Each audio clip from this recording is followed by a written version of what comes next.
This story is from Euronews, which we'll be quoting from. It's in the respect of a lady who came to the UK illegally from Eritrea and her journey getting here. Headline: UK asylum seekers live with fear of possible deportation to Rwanda. At just 23, Hayat fears her long quest for a new life in Britain will come to nothing and she'll be sent to Rwanda.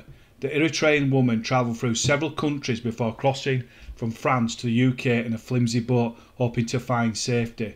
But now she has a new fear: the UK government's plan to fly out all the immigrants who, like her, arrived illegally with a one-way ticket to Rwanda in Central Africa.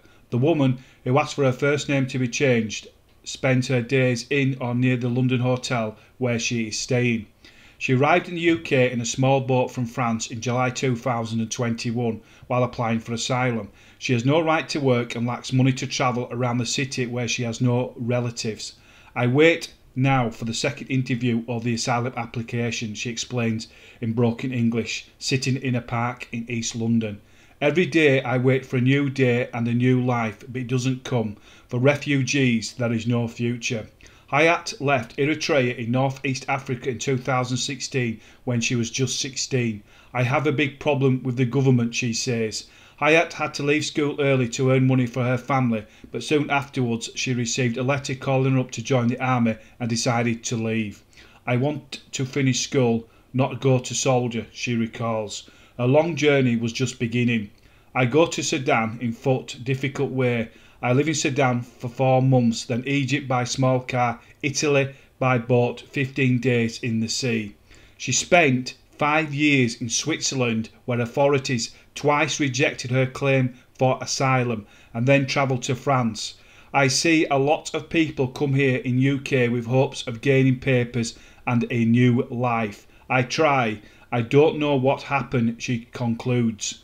Hayat waited 2 months in a French port of Calais to cross the Channel. In France, no food, no place to sleep. I slept in a park, she says. Then she attempted her first crossing in an inflatable boat.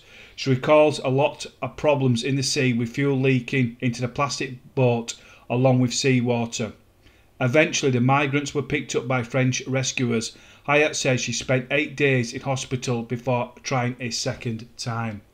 Once more she travelled in a small boat with a lot of people after paying €500, and this time she was successful. This gruelling journey has become the standard route into the UK for migrants lacking visas. Last year, a record of more than 45,000 made the crossing. There will now follow a video interview with Hayat explaining her situation. Another day of waiting and uncertainty for a 23-year-old asylum seeker. London was to have been journey's end when she fled Eritrea in northeast Africa at the age of 16. Now she could be sent to Rwanda in Central Africa if her application fails.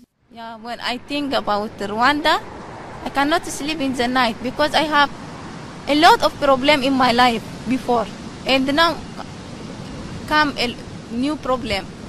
I think it is not safe country. I don't know. I don't have any idea about Rwanda. What is Rwanda? Safe, no safe? I don't have any idea. Hayat is one of those who reached England from France by small boat at her second attempt. Now she fears the many risks she took to reach safety may have been in vain.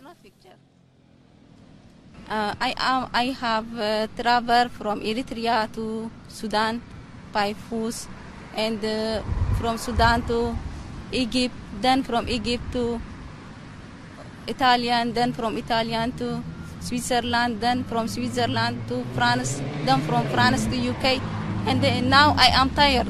I don't have power to go to another country and a new country, new life. I think it is finished for me. It is not. I don't have more power to do anything. Hayat's real fear is the UK will make an example of her, giving her a one-way ticket to Rwanda to deter others, 45,000 in 2022 alone, who crossed the Channel illegally, hoping for a new start in Britain. As you can tell with the article, it's quite pro. The actual Euronews, as you can imagine, is very pro open borders, and it does seem to have some sympathy towards this lady's plight. But the thing what I find really puzzling, that she actually went to Italy, then she went to Switzerland, and that's where she claimed asylum twice unsuccessfully in a 5-year period.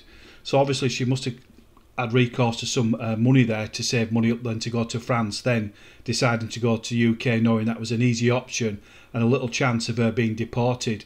This lady, it might take 3, it might take 6 months, might take 9 months, but I can guarantee you this year this lady will not be going to Rwanda, she will not be going back to Eritrea, she will not be going back to France or Switzerland or Italy, for example. She will be staying in this country. She will not get deported.